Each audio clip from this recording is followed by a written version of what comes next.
বিএনপিকে আবারও সংসদে যোগ দেওয়ার আহ্বান জানিয়ে ১৪ দল নেতারা বলছেন, সংসদে না এলে রাজনৈতিকভাবে আরও দেউলিয়াত্বের দিকে এগিয়ে যাবে দলটি। ঐতিহাসিক মুজিবনগর দিবস উপলক্ষে রাজধানীতে আলোচনা সভায় কথা বলেন বক্তারা। বাংলাদেশকে ব্যর্থ রাষ্ট্রে পরিণত করতে বিএনপি নানা ষড়যন্ত্র করছে বলেও অভিযোগ করেন তারা। বিএনপি জামাতের এই ষড়যন্ত্রের বিরুদ্ধে আমাদের সবাইকে রুখে দাঁড়াতে হবে।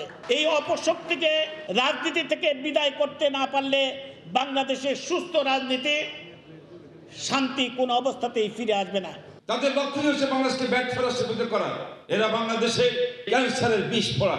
যতদিন এই বিষ ফোড়া আমাদের শরীরে থাকবে, ততদিন এই বাংলাদেশের উন্নয়ন অগ্রগতি স্বাভাবিকভাবে চলার ক্ষেত্রে বারবার আঘাত আসবে, বারবার হোঁচট খাবে।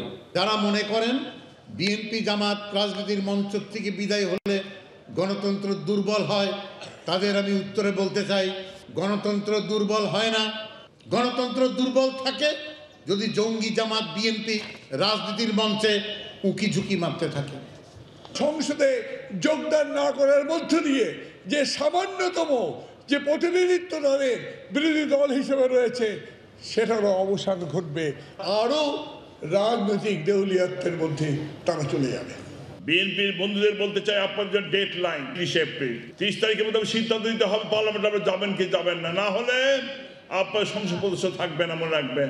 যদি সাহস থাকে পার্লামেন্টে যে গলা উঁচু করে কথা বলে, পার্লামেন্টে না আসেন, আপনাদের আমল যাবে, সারাও যাবে।